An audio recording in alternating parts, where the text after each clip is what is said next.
প্ৰিয় মোৰ দেশবাসী ফাটেদি বন্ধুসকল, আপোনালোকৰ বাবে এটা গুৰুত্বপূৰ্ণ খবৰ লৈ আহিছোঁ।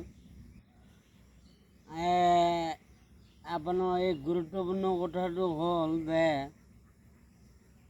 আপোনালোকে ফাটেদি সকলোৱে যে ৰেচন কাৰ্ডৰ যে চাউল, দাইল, চেনি, নিমখ পাইছিলি, এতিয়া চাউল লাভ কৰিব পাৰিবি, দাইলটো নিদিব, চেনি নিদিব, নিমখ নিদিব। এইটো আপোনালোকৰ কাৰণে আমি আজি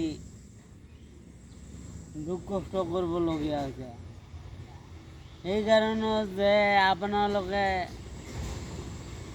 মোৰ ভাতিজাক যে ভোট দিয়া নাই, তাই খং উঠিছে।